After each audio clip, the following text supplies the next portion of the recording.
Uh, uh, Good morning. My name is Matt Jasmine, hearing officer for San Francisco Public Works. Maribel Hanson is the clerk for this hearing. The hearing will be recorded via Zoom and will be available afterwards through a link on the San Francisco Public Works website, sfpublicworks.org. As this is a virtual meeting, there's no sign-in sheet. So if you'd like to receive information about the results of the hearing, please send an email to the email address listed on the hearing notice. This public hearing is being held to consider 5 items. The first is 208-610. This notice supersedes Public Works Order 208-370 to consider notice of repair and notice of violation abatement order. The notice is regarding unpermitted encroachments at the corner of Moraga Street and 8th Avenue. The second is order number 208-611 to consider notice to repair and a notice of violation and abatement order. This notice is regarding unpermitted encroachment and an unpermitted curb cut at 1535 Van Dyke Avenue. The third is to consider notice of violation. There are actually 3, 208-31, 208-37, and 208-38 at 870 Union Street. Notice of violation 208-31 is for excavating without a permit. Notice of violation 208-37 is for no path of travel, and 208-38 is for no special traffic permit. The fourth is 208, the hearing order 208-728 to consider notice of violation at 3953 Gary Boulevard for improper housekeeping. And the fifth hearing order number is 208-648 to consider 13 applications for new transit shelters at various locations. Maribel, do you need to recite all of those addresses? Yes, please. Okay. So the first is application 19 TS 00027 for transit shelter at 1005 Hyde. The second is for application 20 TS 00006 at 1604 Haight Street. Third is 20 TS 00007 located at Crescent and Putnam. The fourth is 22 TS 00002 at Haight and Buchanan. The sixth is at 23 TS 0001 at Haight and Buena Vista. The next is 23 TS 00004 at 683 Haight Street. Next, 23 TS 00005 777 O'Farrell Street. 23 TS 00008 at 4th and Folsom. 23 TS 00014 at Middlefield Road and Ingalls. 23 TS 00015 at 1395 Oakdale. The next is 23 TS 00016 at Pine and Leavenworth. Next is 23 TS 00017 Dolores and 16th Street. And the final one is 23 TS 00018 Dolores and 16th Street. Thanks for your patience on that. My job as the hearing officer is to gather the facts for the hearing item, listen to your testimonies, and help our Director of Public Works make determination. It's not my decision I will not be making decisions today. Instead, I'll form my findings from this hearing and make my recommendations to the director. The director will make final determinations. When the director's determinations are made, the department will notify you of those determinations. The hearing will proceed as follows for the hearing items listed above. Or previously listed. I will ask Public Works staff to speak first, present the case, then I will follow with the property owner or appellant to speak. Then any member of the public or witness who wants to speak. Then the department, if the department would like to address any comments, will speak. And finally, the property owner or appellant will again have an opportunity for rebuttal. Each speaker will have 3 minutes to speak, and the clerk will monitor the time for all speakers. When you hear the first bell, it means that the speaker has 30 seconds left to speak. If you're a party to any of the cases, I will call on you to speak. If you'd like to use visual materials in your presentation, please let me know. If you're a member of the public who would like to speak, wait for me to call for public comment, then use the Zoom raise your hand feature if you're on a computer to get into the queue to speak. And if you are joining by phone, dial *9 to join the queue. When it's your turn to speak, I will call on you. You may need to dial *6 to unmute yourself. Comments and questions should be addressed to me and not to the department or applicant. If you cannot finish your comments within the allotted time, you may submit written testimony to me by the end of this hearing. If I feel that any questions warranted, I'll be asking them. After all comments are complete, I'll close the item. And before we consider the hearing items, the hearing is open for public comment. So any member of the public may address the hearing officer on matters that are within the department's jurisdiction, but not on today's agenda. Are there any public comment at this time?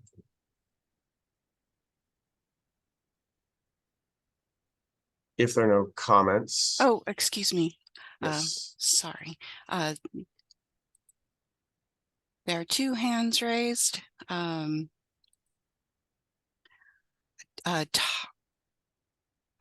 don't see a last name, but Todd, we're going to go ahead and allow you to, you're unmuted.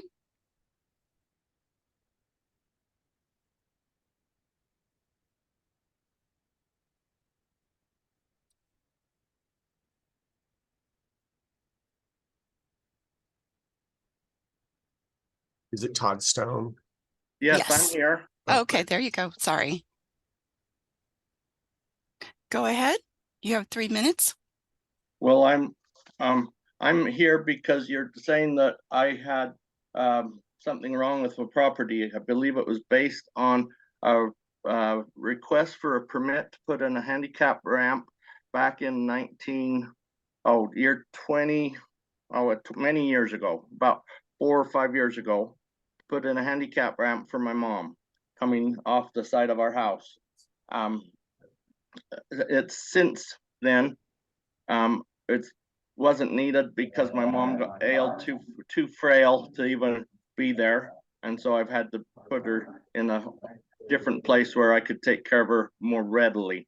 And so I was told, based on previous dealings with Public Works and different things and permitting and different things, that after a year that would be deleted or no longer applicable or valid based on other things I'd done 2 years earlier or a year earlier to that.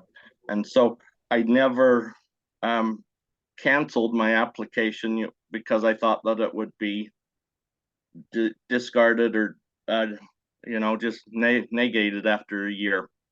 The property itself has been back many years ago, when about 70, 80, 90 years ago, they determined that street of Moraga Street was too steep to put in.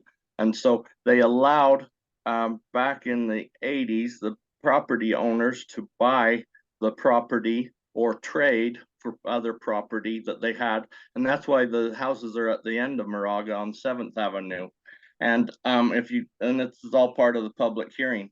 And I've never been allowed information on that. I've been trying to find it based on that, because this is a family home that my grandparents had since for 80 years or more. Then it passed to my father. Now it's passed to me. I know when I used to go visit my father before he passed away in 99 here in Utah, so it was before 99 when I was there visiting him, the stuff had been done to that place. And You have 30 seconds to conclude. During the earthquake in the early 80s or whatever, they tore down what was previously there from when the houses were built or whatever, and then the city put in the big high fence that's there, the chain link fence that's there.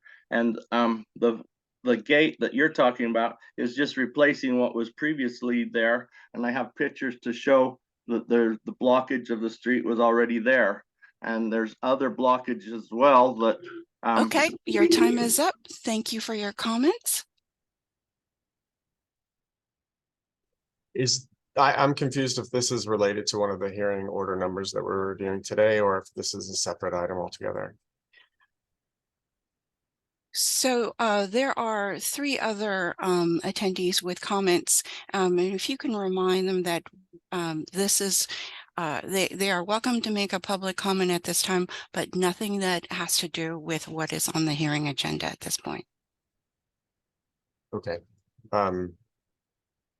So per our hearing requirements, only public comment now should be for items that are not on our agenda and are not hearing items for today.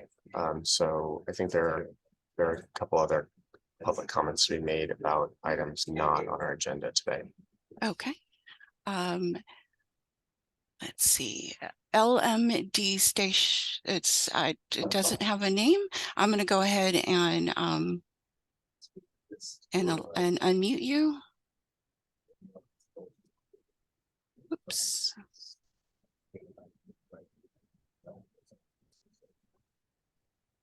Hello, can you hear me? Yes. Go ahead. Yes. You have 3 minutes.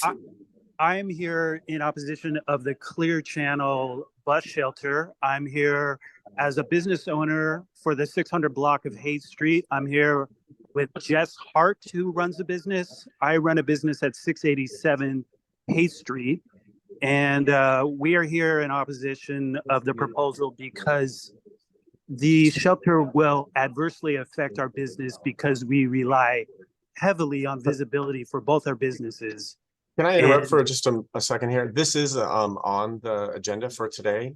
Yes, it is. Hearing. Yeah. So you'll have time to comment after we get to that agenda item. Okay, thanks. Is there a schedule for when that agenda will be called? Because we're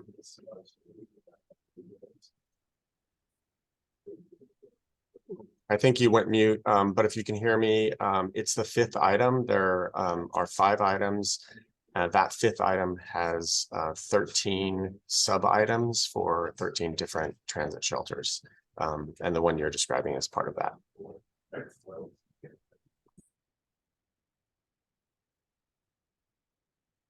I think you can proceed.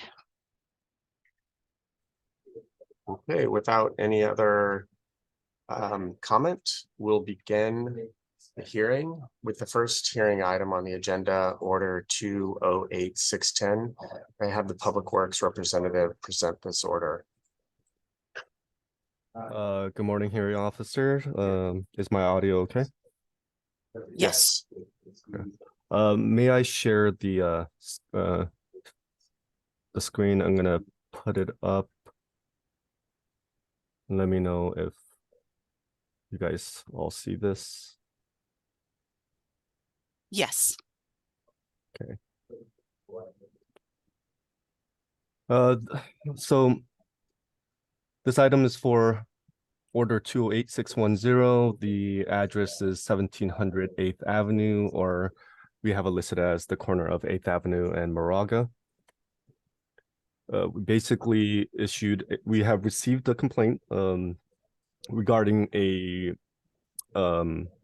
unpermitted fence or structure in the public right of way blocking access to a public unaccepted street. The RFA that we initially, or the initial notice to the property owner was issued on June 26, 2018. And we had followed up with a notice of violation on June 23rd of 2023.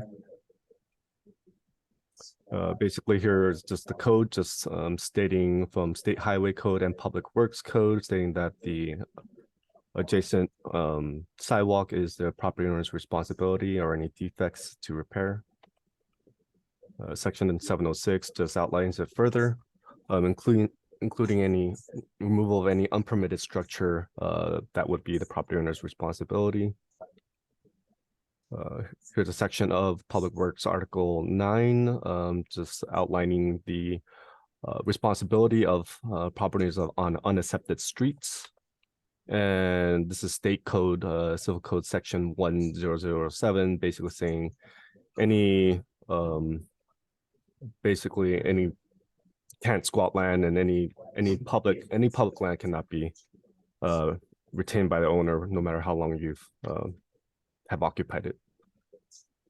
So this is from our parcel map showing a lot, 1700 8th Avenue.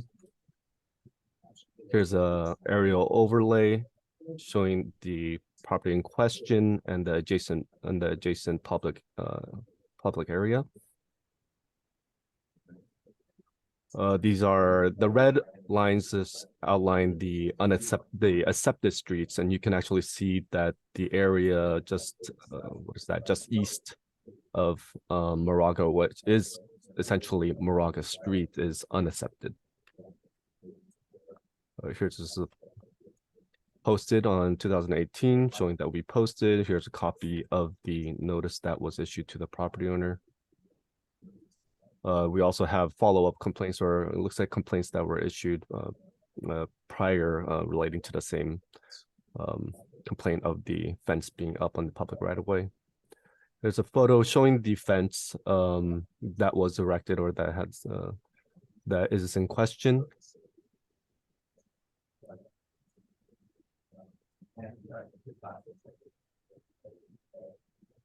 Here's just a photo from the back area, showing the area that has been privatized with the basketball court concreted over. Again, this area is showing a public right of way, which is essentially Moraga Street, or an extension of Moraga Street.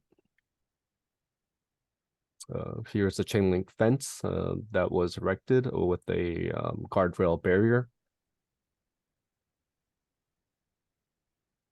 And a close-up view of the wooden fence that has been erected next to the property. As you can see, that it is a public right-of-way.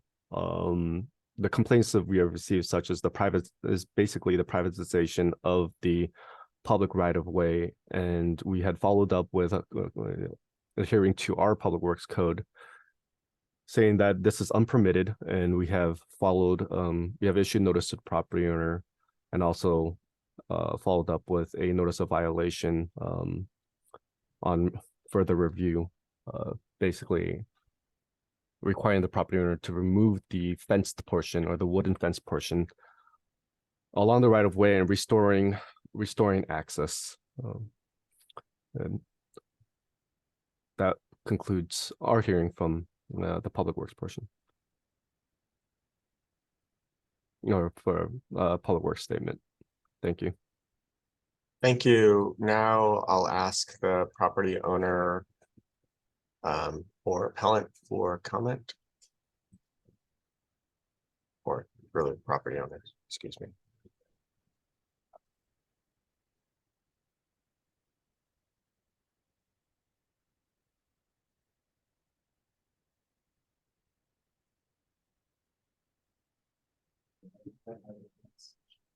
I see no hands up.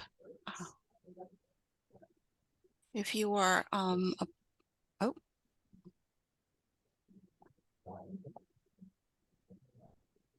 And is that Mr. Stone?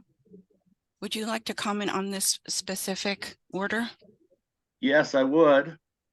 First off, I didn't get the first degree or letter that they sent to me because I live in Salt Lake and I did not get the proper notice and stuff given to me because it was either if it was mailed to the house or not, I don't know.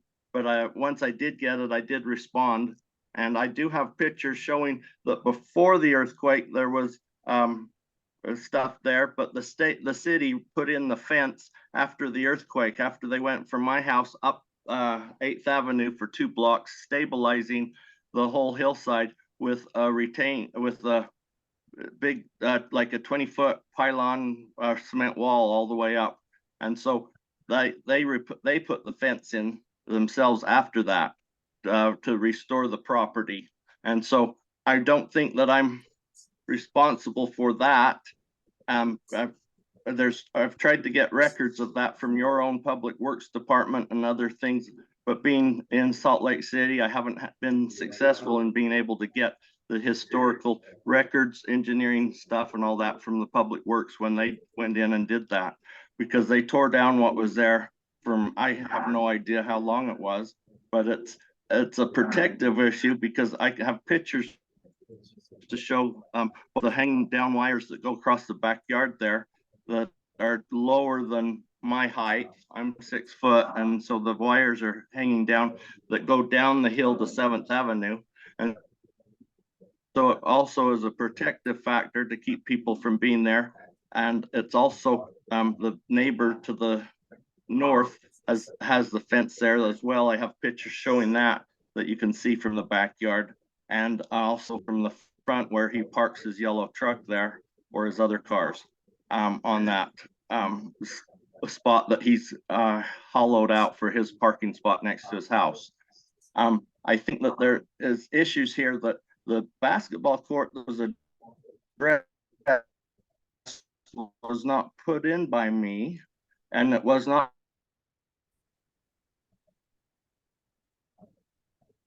my grandparents, and it was not put in by my father. Moved away back around the time my father was health. That he died in '99, so I think it was probably in late '90s or early '90s when it went in that I can recall.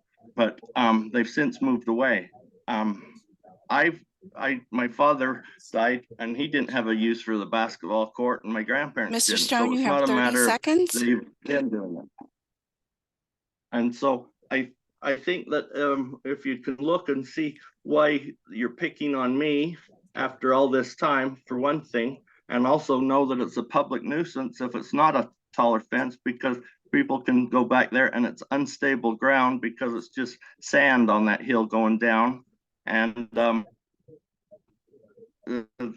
I think that the complaints are unfounded because Thank you, it's the Mr. safety Stone. of the city to keep any problem. Thank you. We're going to go ahead and that was 3 minutes. Thank you. Now we'll open the item for public comment. Please raise your hand to make a comment. If you're dialing in by phone, press *9 to join the queue.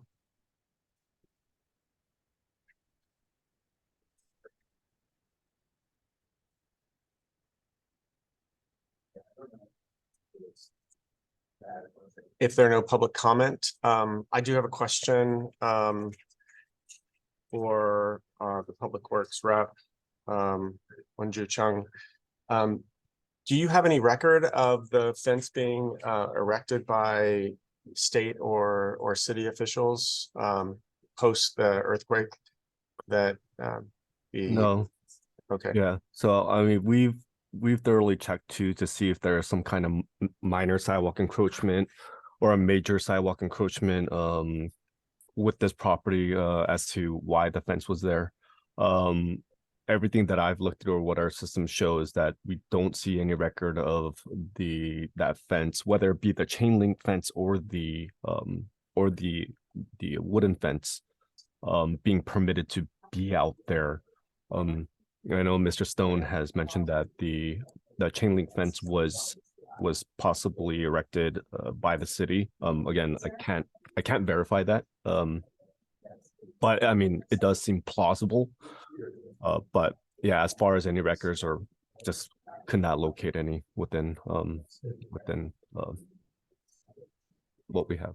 Okay, thank you. And then both the notice of repair and violation that extends for the fence that crosses the street and onto the sidewalk up to the building face, or is there a property line within that sidewalk zone outside of the curb cut?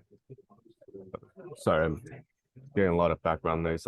Could you repeat that again? Oh, sorry about that. Hopefully it's not on my end, but I'm just curious, the notice of repair and violation are for the portions of fence that cross the street and also beyond the curb cut onto the sidewalk? That is correct. That was the original intent of the notice. Again, yes, it is for beyond the curb cut as well, or beyond the angular return that is set at that area.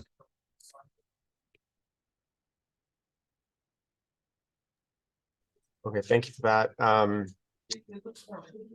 If there are no other comments on this item, I'll now close the item and make my recommendations to the director. Thank you, hearing officer. Thank you. Are there any public comment that you see? I have a Mayor? comment. Yes, I have a comment. Hello? Hello. n- Is that, Yes. are we going back to the property owner, Maribel? One of the things, No, yes, property. excuse me, Mr. Stone, hold on one moment, please. Hearing Officer Jasmine, it's up to you if you would like to have them add on, or at the end of the they can make additional comments, but we need to proceed with the other orders. Thank you. Yeah, okay. Yes, so Mr. Stone, if you could if you have time to stay on the line, then feel free to do that, and we can take additional comment toward the end of the hearing. An alternate way for you to submit more information is in writing. There is contact for you to email additional documentation beyond this hearing. With that, we'll move on to order 208611. May I have the Public Works representative present this order? Good morning. This is Senior Street Inspector Matt Tchaikovsky. Can you hear me? Yes. Let me see if I can share my screen here.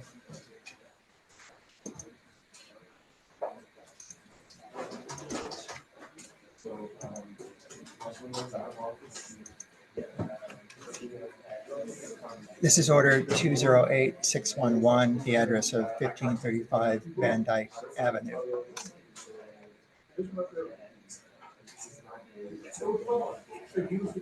We received a complaint through 311. That's the RFA number, request for action. We issued a notice to repair number 123-309-4, posted January 19th, 2023, then mailed. We did a second inspection. Conditions hadn't changed. July 18th, 2023, we mailed the notice. And then we went back in August and posted our blight fee because the conditions hadn't changed. That's the ASAP PO number 1242145. These are the applicable codes showing Public Works jurisdiction and adjacent property owner maintenance responsibility. And also the property owner's responsibility of removal of any unpermitted structure. Police Code 63 about obstructions being prohibited, obstructions of the street or sidewalk. We have section 808 is the protection of trees and landscape material. Landscapes in the public right of way are protected. This is code 723.2 about minor sidewalk encroachments such as fences. This is the section 2.4.1 about excavation of the public right of way, and that permits are required. A violation of Article 2.4 is it's unlawful for any person to make or cause to make any excavation in the public right of way without public works permit. The fines are from $1,000 to $10,000 per day for such a violation. California Vehicle Code prohibits parking on any portion of a sidewalk.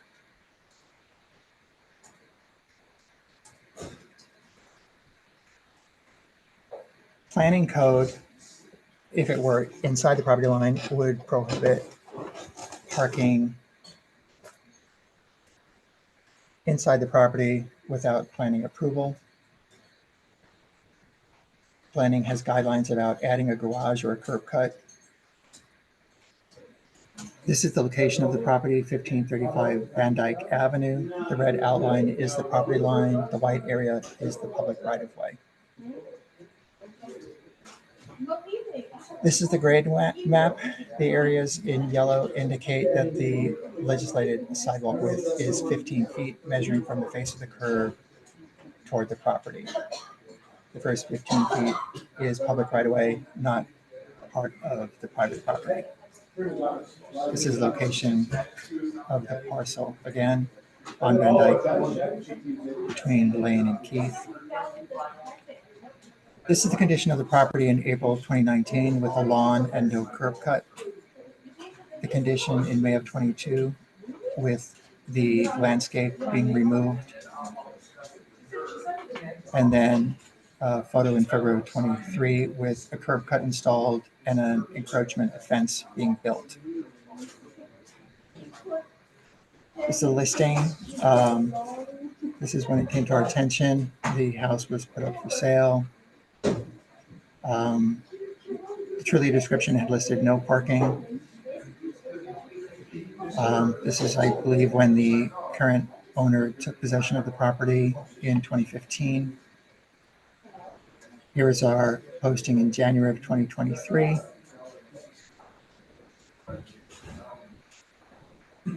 This is our reinspection in July of 2023, showing that the condition still existed with the fence and the landscape paved. That is our final posting. This is the copy of the letter, the final letter that was mailed, indicating what we consider the defects and what needed to be repaired. That was mailed to the property owner of record based on the assessor's database. We went back in August, the condition remained, posted our ASAP blight fee, and described what needed to be repaired. This is what led to the hearing. These are the related requests for actions. We've had a few requests from the property owner and a few from the public about this. The property owner had reached out and about installing parking, and the request was referred to our permit desk. I'm just going through these. This is a complaint, the RFA request for action that we responded to, where the condition found was the unpermitted curb cut, the landscaping removed, and a fence encroaching. Another complaint, which we referred to, the first complaint, keep only one open. The building department has no jurisdiction over fences in the public right of way, but there are two open building complaints from 2021 and 2022.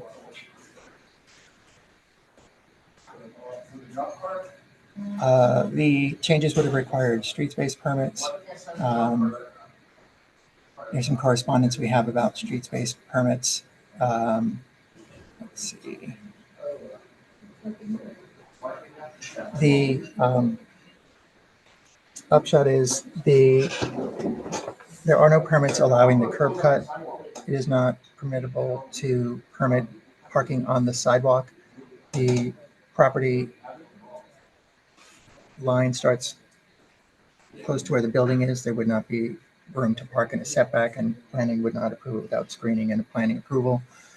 So we are asking that the property owner restore the landscaping, remove the fence, which is encroachment, and with a permit, restore the curb cut to standard height.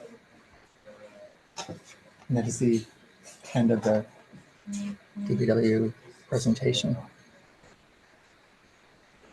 Thank you for that. Now I'll ask the property owner for comment.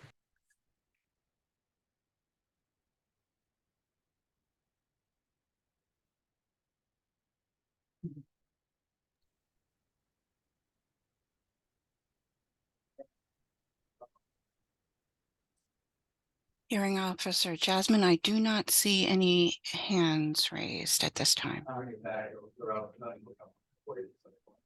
Thank you. Now the item is open for public comment. Please raise your hand to make a comment. If dialing in by phone, press 9 to be placed on the queue and to speak.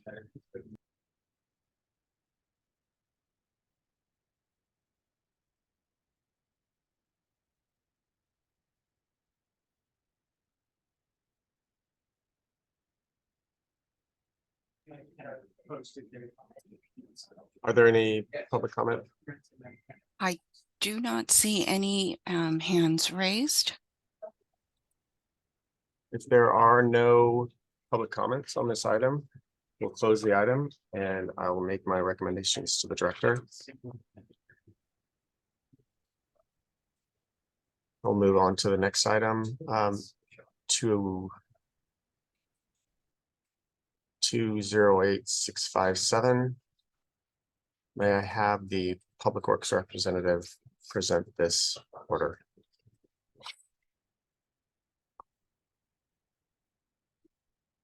Good morning, can you hear me? Yes. My name is Jessica Salome. I'm Inspection Supervisor for Public Works. I'll be presenting the next two cases related to the two NOVs. First one being Public Works Order number 208657 for the location of 870 Union Street. It's notice of violation number 20831, 20837, and 20838. On April 17th, around 12:30, an inspector responded to a complaint regarding construction materials and a porta potty left on the sidewalk at 870 Union Street. Upon arrival, the inspector found excavated materials, a bobcat, and a porta potty left on the sidewalk and no public works permits. On April 19th, the inspector also spoke to Paul Power to either obtain a permit or remove the items from the right-of-way. On May 9th, notice of violation number 20831 was issued for $10,000 for excavating without a permit. Permit number 23E-00133 was approved on June 22nd, 2023. On August 4th, NOV number 20837 was issued for $1,000 for no path of travel. And then again on August 7th, NOV number 20838 was issued for $1,000 for no special traffic permit. This is the appeal letter for from the property from the contractor Paul Power Construction. And the next slide are the violations, copies of the violations. 20831 and 20837. On the next slide is a copy of the violation for 20838. Inspection photos from their first violation showing the street excavated, piles of dirt, and a bobcat and material and equipment placed in the public right of way without permits. In the next photo, you can see the steel plates in the street, proving the excavation for the street. And the next slide are additional photos from August 4th, and also a copy of a text message that was sent to Paul Powers regarding the work. In the next slide are photos from August 7th of work being done, street closed, no path of travel, no special traffic permits.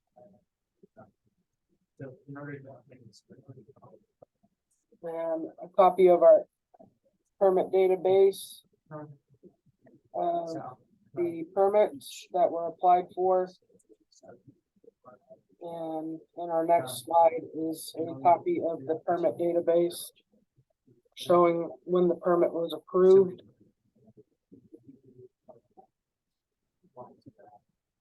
And the next slide is a copy of the invoice for 2 of the 3 violations. And on the last slide here, we have a copy of the third violations invoice. And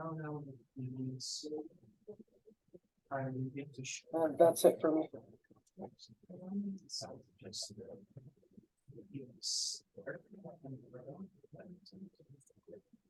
Thank you. Now, may we have the property owner make a comment?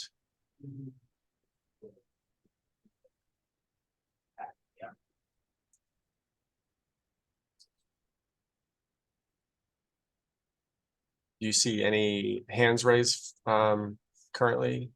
But yeah, yes, now some Mr. Paul Powers will be speaking. You have 3 minutes.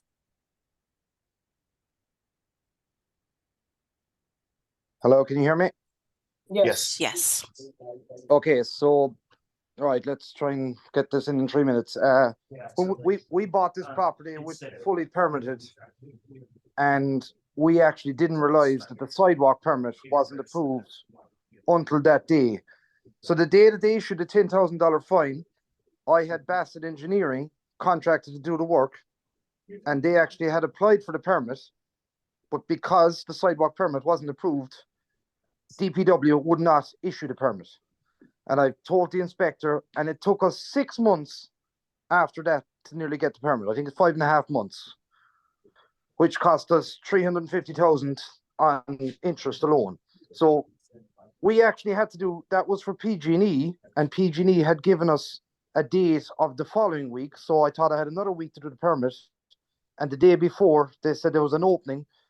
So that's why we did it that day, which we did apply for the permit, and Bassett said there'd be no problem. And then they wouldn't issue the permit because of the sidewalk drawings were not put into the city. We also had to go all the way across the street afterwards to the PG&E vault. So there was no way we could have got anything done without getting a permit, because it became, even at the end, we had to repave the whole street, which cost another $40,000. Now, the 2 smaller violations, I actually wasn't there. What happened was, the day they went to do the sidewalk, which I had gone in to Javier, and you could ask him this, and told him the sidewalk is all cut up from all the trenches, and the permit was going to be released the following week. I said, would it not make sense to do the sidewalk? The permit is already in process, and he agreed with me. And the problem is Bassett had to go out that day, and they were doing the street the same day, even though that's their fine, but I'm actually willing to take responsibility for that. And they did the sidewalk the same day. That's why there wasn't a path of travel. So what I would like to ask is just to review that we did go for the permit. It wasn't as if we were trying to do it without the permit. I'm actually agreeing to pay the 2 smaller fines if you'll waive the bigger fine. And I think that's fair, because we did get the permit. It cost us an awful lot of money. And you can actually see it's where we applied that day for the permit as well. It just, we You couldn't have get it. 30 seconds. That's basically, that's the whole thing in a nutshell. But again, I wasn't there for the day they did the sidewalk, and they actually, one of those fines is actually for Bassett Engineering. So if you can just look into that we actually did try and get the permit, but we couldn't get it because the sidewalk permit wasn't approved, which we thought it was. And cost us 6 months down the road. Okay, thank you for your comments. Thank you. Inspector Salami, in the appeal letter, Mr. Paul Powers refers to emails from Bassett Engineering that he received from DPW. Do we have copies of those? I can get copies of them. That'd be helpful for me to see. Now, is there any public comment on this item? Please raise your hand to make a comment and dial *9 to be put on the queue or speak. Hearing officer, Jasmine, we have Brisen Kendall. You have 3 minutes. I'm actually one of the property owners. Am I allowed to speak? Yeah, this is open to the public. You can speak on this item. Okay, so we had purchased the property in 2019. Our troubles began in 2020 when COVID shut the whole city down, and there was a year delay there. When I'll just reiterate what Paul had said, that when we went to go get the, we had thought that we had bought it entitled. We had thought that the sidewalk had been approved along with all the other plans. It's a 2-sided building. One building faces Union and another building faces Aladdin Terrace. So we had thought that because Aladdin was finished, we would be able to get that permit, but it was one total permit. When the issue came with the sidewalk, I immediately contacted Javier Javier Ortega, and he completely understood that there was like a miscommunication between having the sidewalk permit done and when we had begun construction. So that's all I want to say, is there was just a miscommunication. Javier, if you speak to Javier Ortega, he'll tell you and reiterate our position that we would like the $10,000 fine eliminated. Thank you. All right. Thank you for your comments. Inspector Sally, do you have any further comments? No, I do not. I'll pull the emails for you and I'll get them over to you as soon as I can. Okay, thank you. Would you like to proceed on the next item, Inspector Yes, Sally? please.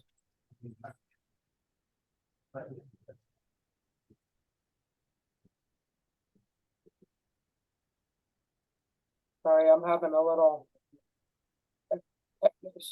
Okay, Public Works Order number 208728, location of 3953 Geary Boulevard, NOV number 091923-055-03.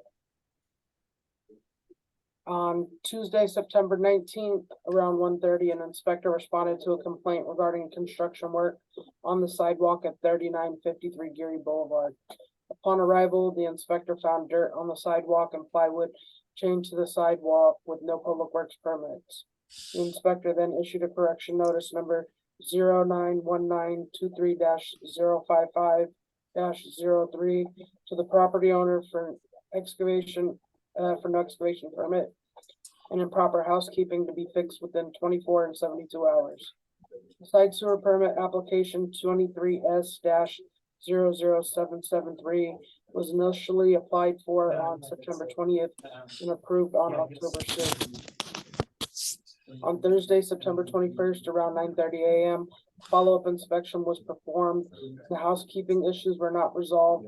The inspector then issued notice of violation 091923-055-003 for improper housekeeping for $1,000.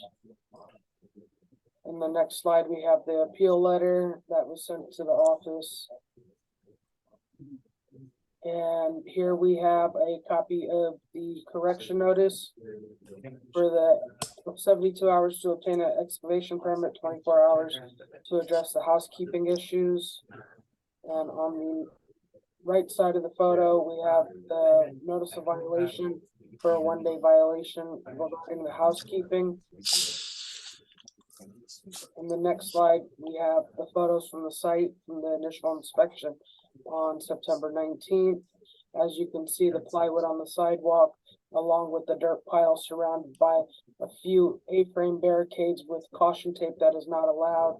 All dirt piles need to be contained in a proper manner. Caution tape is not allowed in San Francisco as it does not help for ADA. For people who are blind, they cannot detect caution tape. In the next slide, we have additional photos from September 21st from the issue not being corrected. And on the next slide, we have the permit database and application that was sent in on September 20th.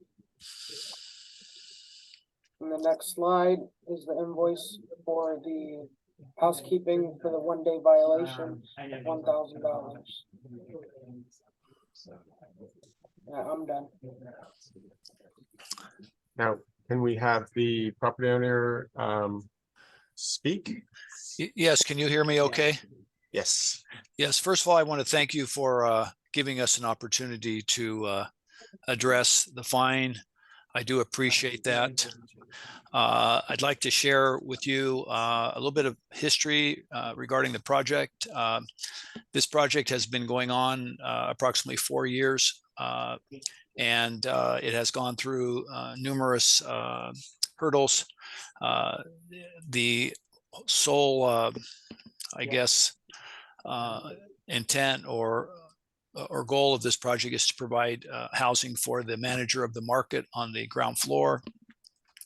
All of the permitting process and paperwork was conducted during the pandemic. So we had a lot of difficulty getting in and out and getting the permits. I personally went and obtained all of the permits before we started construction. And I spent about 3 hours working with the permit officer. Never did ever anything come up related to a excavation permit. Keep in mind, this trench was approximately 4 feet in length, and it wasn't a large trench that would typically fall under the requirements of a trench permit.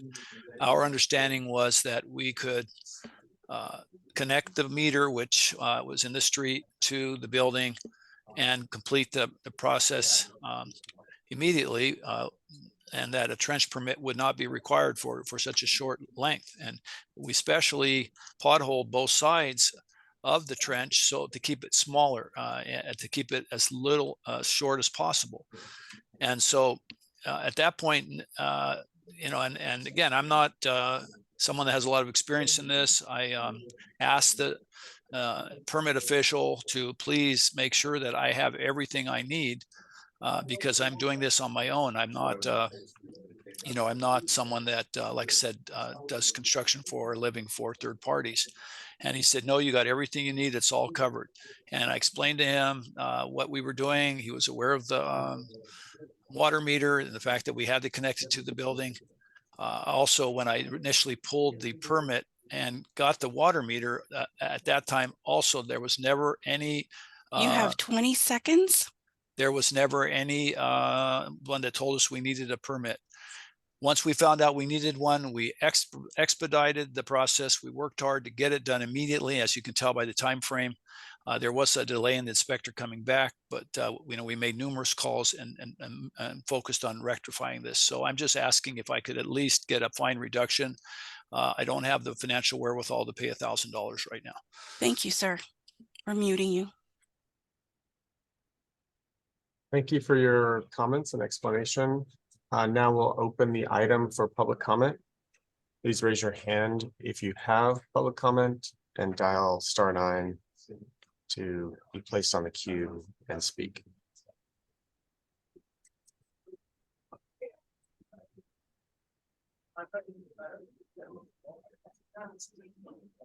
Clerk Hansen, do you see any public comment? I do not see any hands raised at this time. Are there any other comments you'd like to make, Inspector Salome? No, I'm good. Okay, if there are no other comments on this item, I would close the item and make my recommendations to the director. If that, will move on to the next hearing item 208648. We have a Public Works representative present this item. Hi, good morning, hearing officer and clerk. My name is Therese Spielbauer. I work in permits at DPW, and I will be presenting order 208648 and the transit shelter permits for consideration. So there are 13 permits. I will try to go through this as quickly as possible, but there are quite a few. Let me share my screen. Give me a second.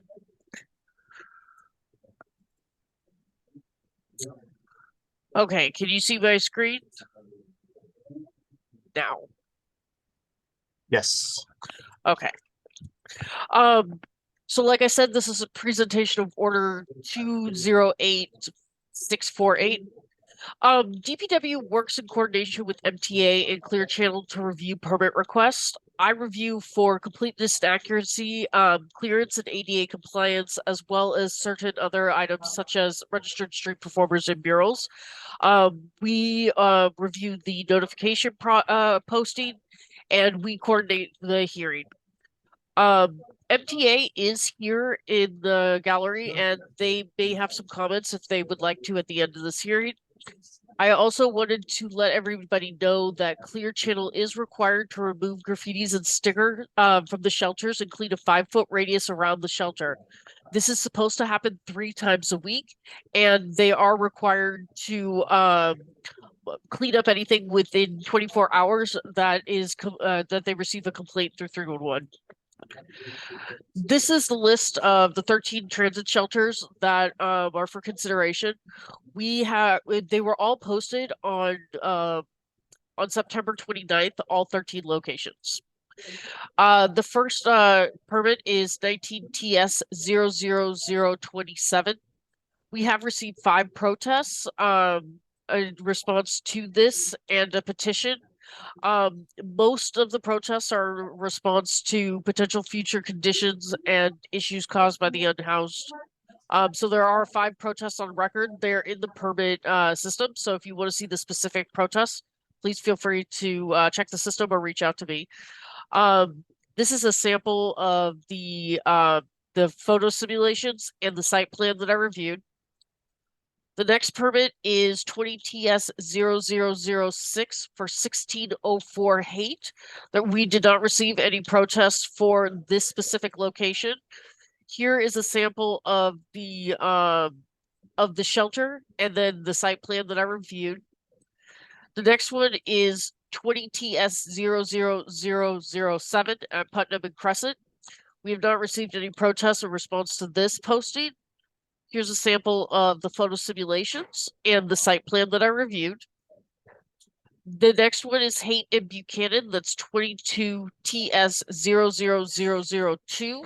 And we have not received protests for this location. Here's a sample of the photo simulations and the site plan that I reviewed. The next one is for Haight and Baker, and that's 22TS 00001.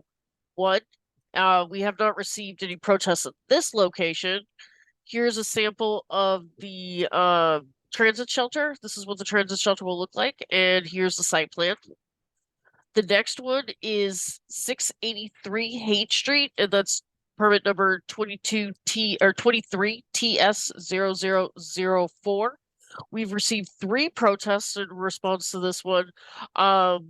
mostly about potential vandalism and graffiti trash. And then we did receive a protest in response to a proximity to a mural. I do review for murals that are registered with the Art Commission. This was not one of those murals that was registered with the Arts Commission.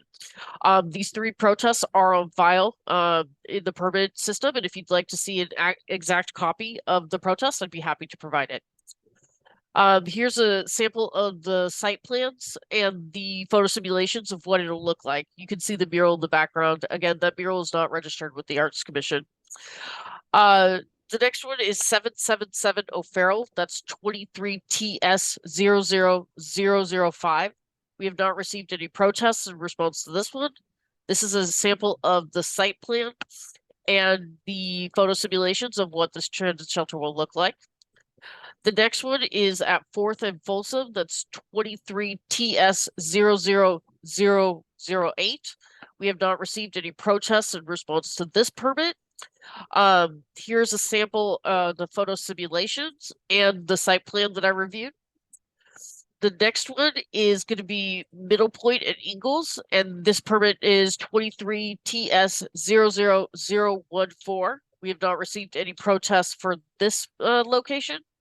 Here's a sample of what the shelter will look like and the site plan that I reviewed. The next one is 1395 Oakdale. That's 23 TS 00015. We have not received any protests in response to this permit request. Here's a sample of what the site will look like and the site plan that I reviewed. We have Pine and Leavenworth. It's 23 TS 00016. We've not received any protests in response to this one. Here's a sample of the photo simulations and the site plan that I reviewed. Then we have Dolores and 16th, and there's 2 transit shelters that are going to be installed on either side of Dolores and 16th. So this is for the north side, and this is 23 TS 00017. We have not received any protests. Here is what the site will look like, and that's the site plan that I reviewed. And finally, we have Dolores at 16th, this time on the south side. This is 23 TS 00018. We have not received any protests in response to this location. Here is the photo simulations and the site plan that I reviewed. We are recommending that these permits be approved based on the review. I found that all the site plans are in compliance with code and the DPW order. If anybody in the member of the public has questions or the hearing officer does, you can reach me. My email's here, and SFMTA can answer general requests. And yeah, that's about it. Thank you for the presentation. Now I'll ask any, well, I guess, does the appellant want to make any other comments, Clear Channel or the MTA? If not, then we can move on to public comment. Yes, we have hearing officer Jasmine. We have Mr. Vince Malta, and you have 3 minutes to speak. Hi, yes, I'm Vince Malta for Harry Chin. I was wondering if we could share our screen because we wanted to show you the videos, the pictures, please. Hearing officer Jasmine, would you like to? Yes, approve please. that? Okay.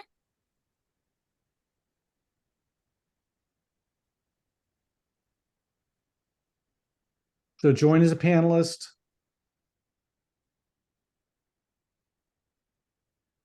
And you are a panelist at this time, Mr. Malta. Go ahead. And you have 3 minutes. Go ahead.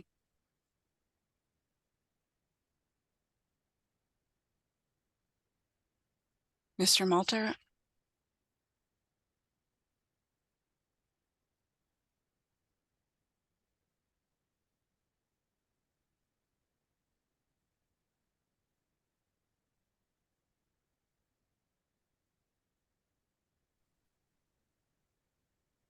Okay, am I unmuted? Can you hear me? Yes, yes, Okay. May I share the screen? I apologize. Here we go. yes. Okay. Here are two photos. The first photo of which shows people using the front as a shelter, a mattress on the ground. Second photo, these pictures were taken in the last 6 months. Second photo, same thing. A video, a very short one I'm going to show relating to the homeless fighting in front of our property. Some of the words are graphic, so I'll cut it short because of Mr. Chin's testimony he'd like to give. But you can see the threatening thing that's going on in front of our front door where the proposed site is. The next video shows and demonstrates, unfortunately, this is the bed bugs that are coming from the street where people are putting their mattresses, etc., that are being brought into the building. This is an example. Okay. I no longer need to share my screen. We can put Mr. Chin on, and thank you. My name is Harry Chin, and I'm expressing my deep concerns in opposition to the proposed bus shelter in front of my building at 1005 Hyde. I am a licensed civil engineer, and I understand the importance of public transportation and the need for accessible shelter bus stops. However, my objection is based on the fact that the location in question has consistently attracted a high volume of homeless individuals, creating an unsafe and unsanitary environment for the residents of our building. The presence of a high number of homeless individuals on this corner has led to an increased risk of safety issues such as confrontations, disturbances, and drug-related activities just outside our front entrance. As a result, residents in our buildings, who are mostly seniors, some of which are disabled with walkers, feel unsafe, and it affects their quality of life. The unsanitary conditions caused by this gathering of homeless individuals in a shelter result in a litter, debris, and lack of proper hygiene facilities, posing a health risk that disproportionately has a negative impact on the residents of our building. I strongly believe that if you wish to build a bus shelter, that you move the bus stop to a different, more suitable location that does not have such a history of attracting homeless individuals. I am open to further discussion and collaboration with the city and You have 30 seconds to find a solution. Thank you for your considering my concerns and taking them into account during your decision-making process. Thank you very much. Thank you for your comments. I do have a question for Teresa Mulebauer. Yep, Sorry for that's butchering correct. your name. You got it right. I'm wondering if Clear Channel or the MTA has experience with some of the similar types of protest comments regarding homeless using the shelters as their own personal shelters, and how that's mitigated in other locations. MTA is currently on the call. Lisa, if you want to, Lisa's she's not a panelist right now, but she's in the gallery. She'll be able to make comments on that more. I just reviewed like clearances and compliance with DPW code. I don't really handle how MTA uses their shelters. But Lisa, Okay. if you're on the call, you may be able to answer this question better.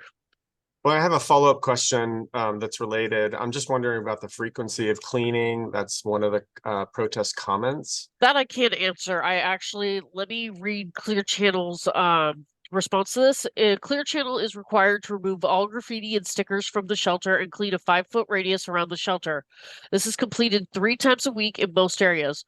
For high-level platforms, we are required to do the same, but 5 days a week.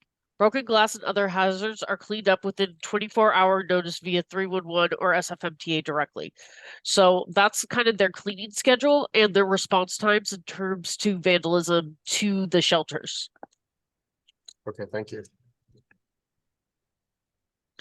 Lisa has been promoted to panelist if she'd like to speak.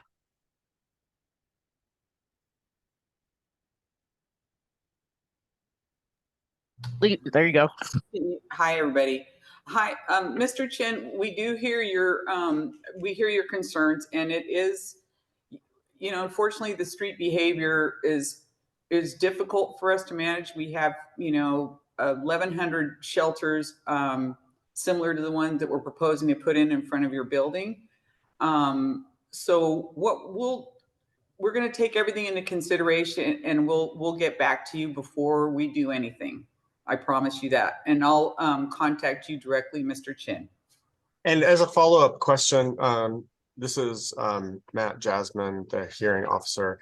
I'm wondering if alternate locations for this specific location at 1005 Hyde were considered further up or down the block as Mr. Chin recommended.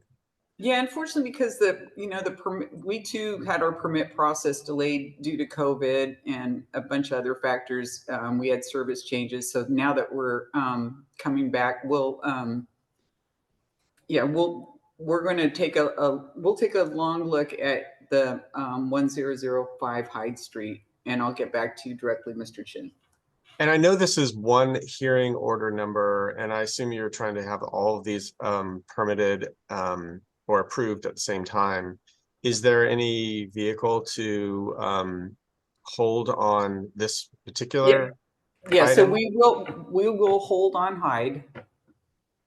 We'll hold on Hyde.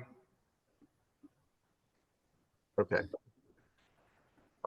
Okay. Do you have any other comments that you'd like to make, Teresa Muehlbauer? No, you got it right again. No, I have no other comments at this time.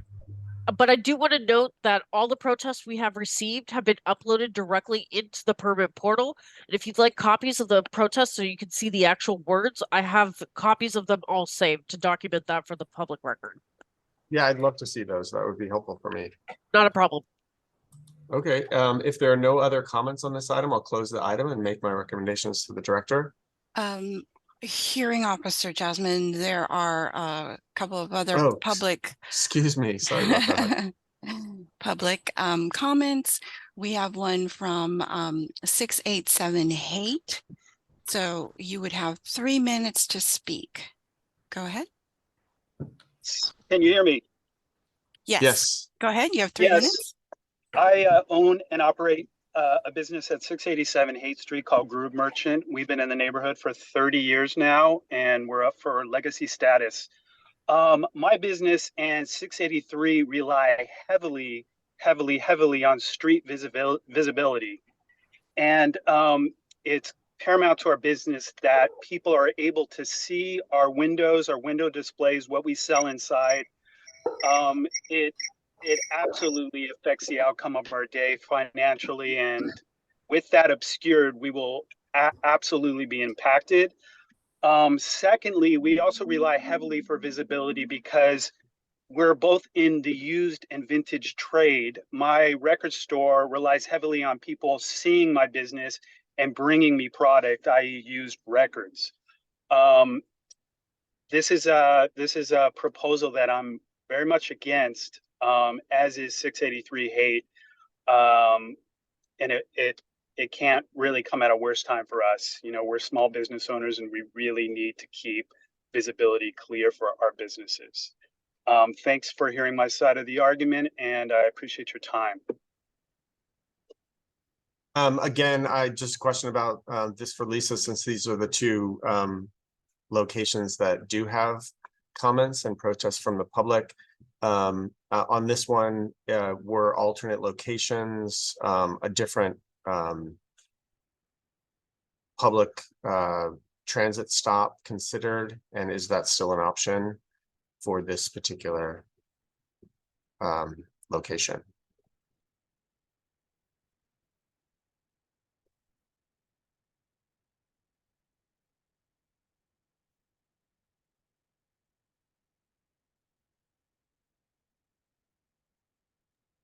Not sure if you're still there. I'm still here. I'm asking the MTA representative. Lisa may not know she's on mute. Lisa, you're on mute. Hi, sorry about that. I'm sorry that the protest for Haight Street, I'm sorry, sir. I don't remember your name, but I can reach out to you directly after this. But we are trying to distribute the shelters along Haight, you know, kind of in an even manner. But let me take a look at your location and see if we can shift it to not block your storefront. And I can reach out to you directly after this meeting and see if we can work out a solution.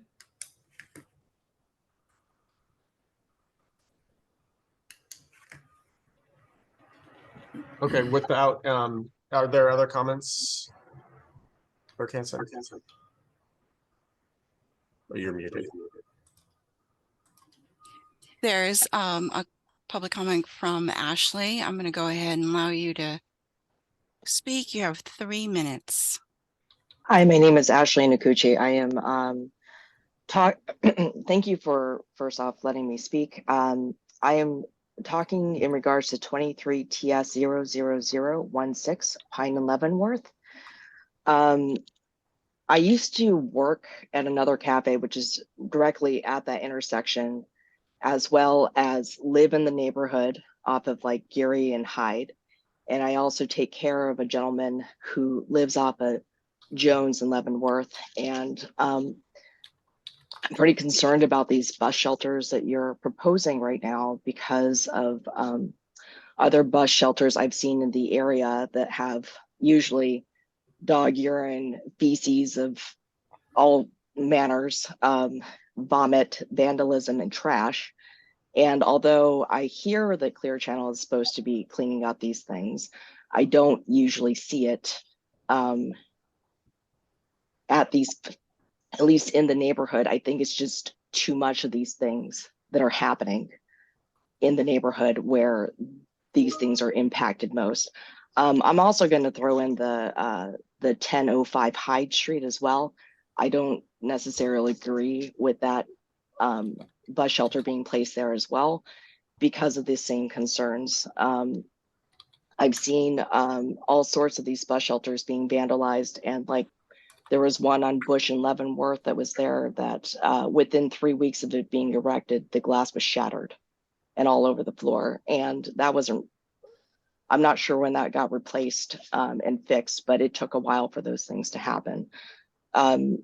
These are things that like I actually very much worry about partially because of the gentleman that I do take care of. Like he's 89 years old. These things are not necessarily the cleanest areas for him to like he's kind of blind.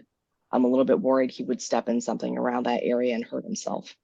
There are other areas in the neighborhood, or excuse me, in other places in San Francisco that I see where these things are not damaged as frequently, especially in the outer Sunset area, where I used to live about a decade ago. It's a little bit concerning for me to see these things. Also, I still go to the area pretty frequently to like my hairstylist is like right on Pine and Leavenworth as well. Like her business is going to be affected by that tremendously. You have feel. 15 seconds. That's it. Thank you so much.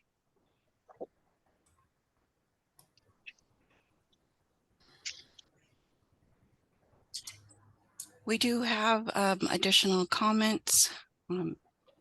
Officer Jasmine, we have one from Gary, and I'm sorry, pronounce this, Sifrin.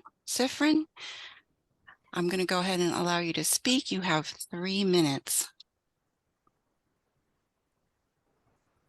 Hello there. Thank you so much for giving me a chance. I live on Leavenworth and Pine, and in addition to everything that's been said about the unhoused and the drug use, one of the challenges I have is that here on Leavenworth and Pine, I am forced to physically confront people to get them to leave. So I have a child, and he's recently reached the age where he can be independent, and we have allowed him to cross the street and go to another cafe and to make a purchase. That will not be possible if there is a bus shelter there, and if that bus shelter looks anything like the bus shelter that's just down the street. I'm frequently confronting people who are unwell. I urge you to look up the police, the times that we have called the police, and the frequency, or rather the infrequency, that the police have showed up. And so I've had to take it upon myself to confront these folks. I'm often worried for my safety, and I won't be able to let my child out of the house by himself on that side of the street if there's a bus shelter there. I think this is no surprise for anyone on the call. So thank you so much for listening to that one thought. I yield the rest of my time.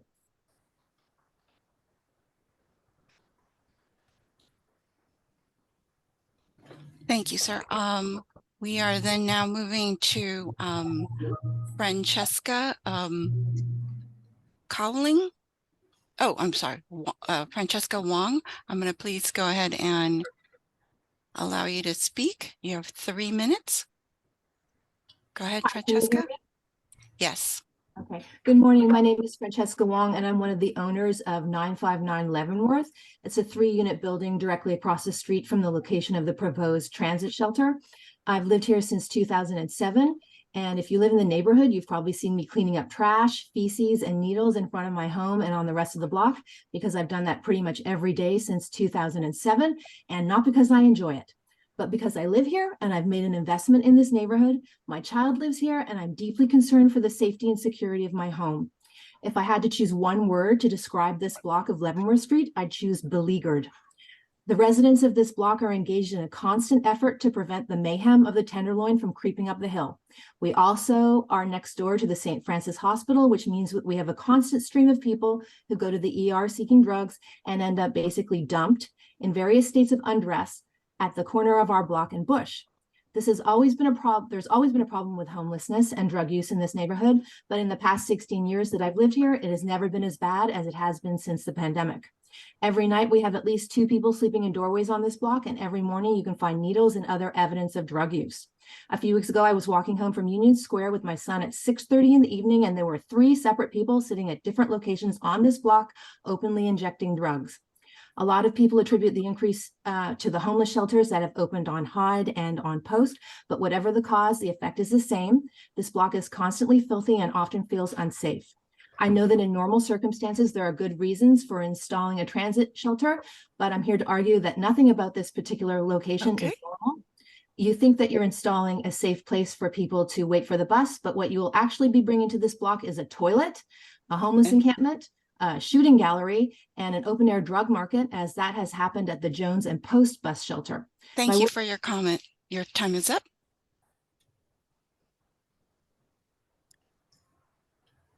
Okay, now we have, let's see, Michael Morris. You have 3 minutes to speak. Go ahead. Hi, this is Michael Morris. Can you hear me? Yes. Great. Thank you for giving me the opportunity to speak. I'm the owner of the property at 673 to 675 Haight Street, pretty much next door to the record store owner that previously spoke and the thrift store. In addition to his comments, there's the concern for me is that over the past year, we've had a number of people sleeping on our porch. There's been consistent drug use. A couple even had sex on our porch about 3 months ago. I submitted photos of all these from our security camera. If you put a shelter there, it's going to increase more loitering and more of this. I don't know. I just think it's going to be bad for the neighborhood and for our neighbors. I just hope you take our concerns under consideration. The bus stop used to be across the street, across Kear Street, which was a much better location because it didn't block businesses or residences. It now blocks our driveway and the businesses that previously spoke. But that's all I have to say, pretty much. Thank you. Thank you. And we have Ken. Go ahead. You have 3 minutes. Hi, actually, I'm Ken from the SFMTA. I would like to sort of talk about the Haight location, 687, 683. I think Teresa showed that the shelter was not in front of any businesses. It was relocated. We did consider that, so I want to bring that up as part of the sort of for the files.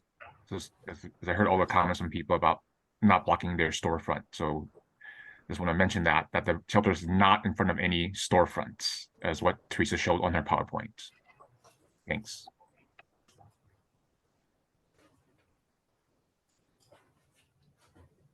Thank you for your comment. Thank you for that clarification. I do see the location of the shelter in front of the mural adjacent to the record store. Are there other public comments, Clerk Chancellor? Yes, we do. We have one from Feng Li. And I'm going to go ahead and unmute you. Go ahead, and you have 3 minutes, please. Hi, my name is Feng Li. I live in the neighborhood, and I'm the one who organized the street cleanup every Sunday. We get about 20 people now to 30 people that comes and volunteer to pick up trash in the neighborhood. And Elias from another cafe allow us to store our item there, and we meet there at the corner of Pine and Leavenworth. And if you were to put that bus shelter there, that's really gonna affect the volunteers and also the glass that keep breaking down. And you know, another cafe is a glass face, and it's a coffee shop. And he was generous to let us, you know, host the cleanup in the front of it. And I've walked on Bush Street, Bush and Leavenworth. There's also another bus shelter. Every morning I go by there. There's homeless, there's food, there's like clothes, and of course pee all over and glass broken often. Now, if you can imagine those glasses that breaks, it can hit his glass window from his business, and that will break, and you would be responsible for those fees. So I'm urging you not to put one there on the item number 23TS0016, that spot on Leavenworth and Pine. Thank you for listening. Thank you for your comments. And now we have Elias Shatara. Go ahead, please. Hi, You have yes. 3 minutes. Can you hear me? Yes. Okay. Thank you for the opportunity to speak. I operate another cafe on the corner of Pine and Leavenworth. Now, another cafe has been a staple in Nob Hill for the past 12 years. It serves as a safe space and community hub for artists, students, entrepreneurs, hospital staff, and seniors who all depend on us.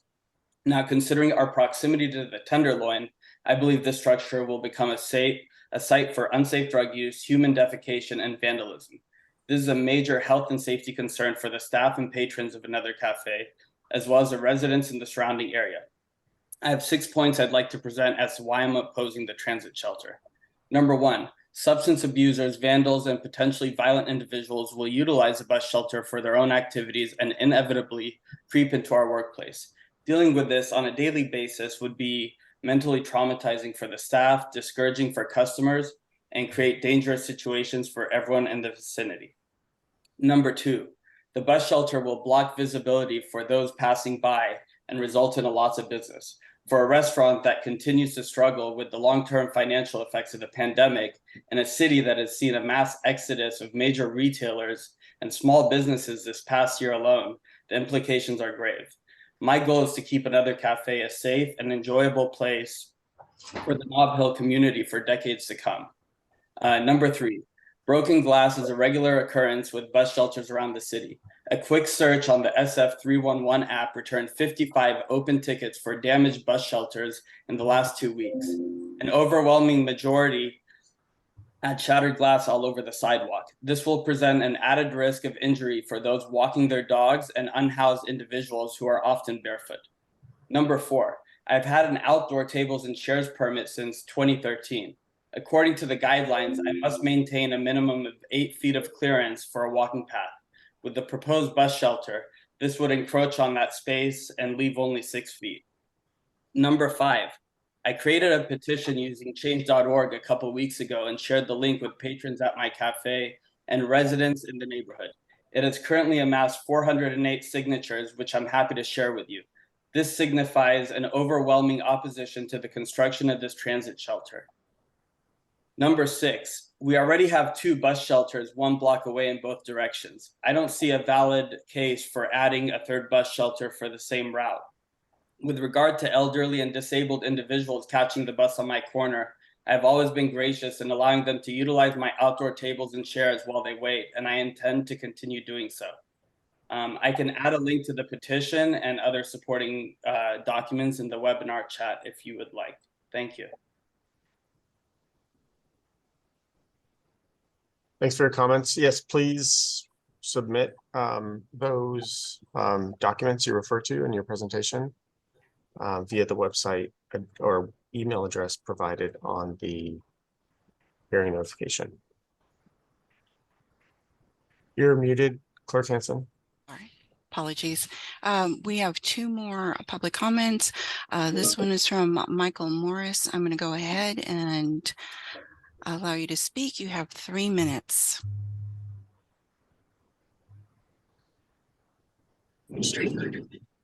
Oh, I just wanted to, I was following up on my previous comments about MTA responded to the issue of blocking businesses, but the main concern is how it's going to attract the unhoused, and the shelter is going to be used by them as a way to, our front porch has turned into a shelter for the homeless, and this is going to be a second home. So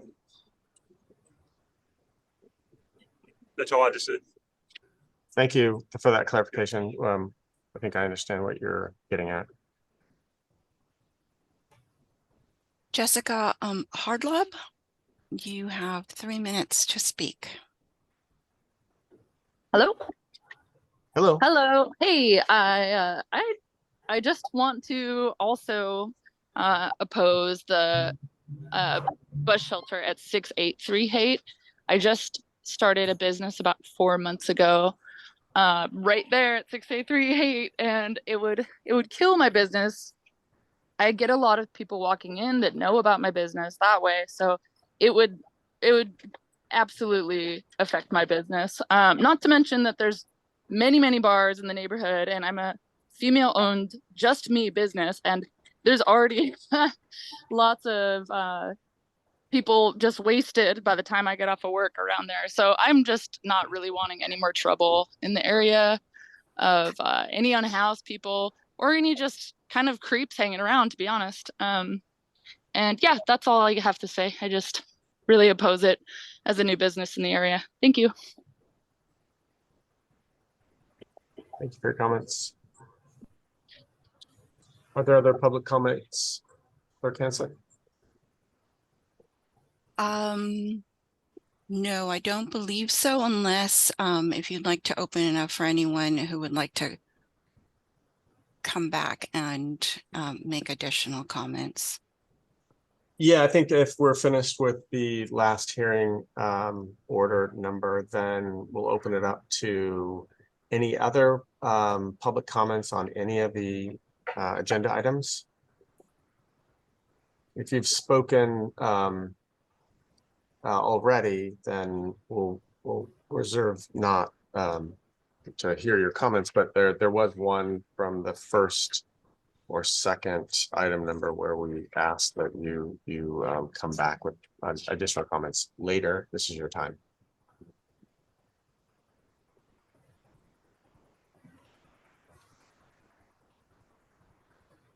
Do you see any other public comments? Yes, I see Greg who has spoken.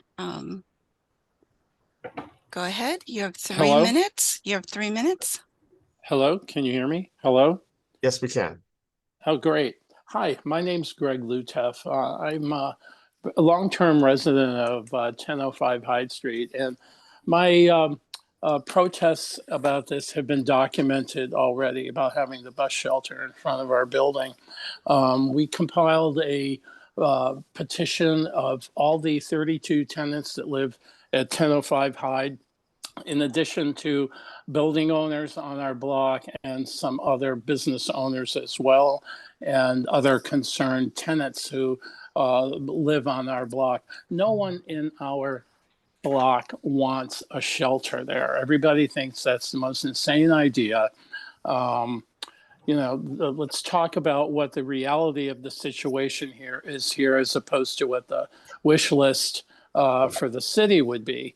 And we all know what the reality of the situation is. So it's really hard to sugarcoat things. The bus shelters are a joke. Other people who have commented today refer to them as a toilet, which they are. It's been said to me, well, you can call to, have them cleaned up. I don't want to have to call to have them cleaned up. No one wants to have to call to have these things taken care of.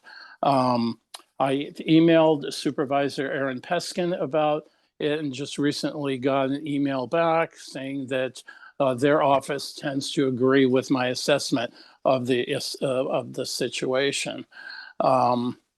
It's imposing on us yet another dirty and dangerous situation, and it will be a magnet for people that we'll have to live with and deal with. And the proposal is really not based on considering what the impact would be or the reality of 24-hour life on our block. And just to mention, this is a pretty off-color observation and remark. I was turning the corner in my car, going down Pine Street, turning the corner onto Bush, and right there in the bus stop across from St. Francis Hospital was this man with his pants down, pleasuring himself, standing up, sitting down, standing up, sitting down. Cars were slowing down to look at him. This is the kind of activity that happens in addition to all the drug use and all the defecation and all the insane people that use these shelters just to sit in and be crazy and yell and scream all night. So I think I've said enough. And thanks for listening. Thank you for your comments.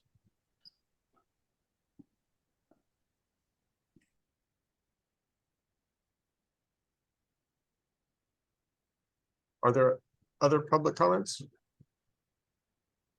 like most people have left the meeting. Officer Jasmine, I do not see any other hands up. If you do want to make a public comment, please go ahead and put your hand up. Yeah, I don't see any at this time. Okay, if there are no other public comments, I'm closing the meeting. The meeting is now closed. I'm going to stop recording. Thank you.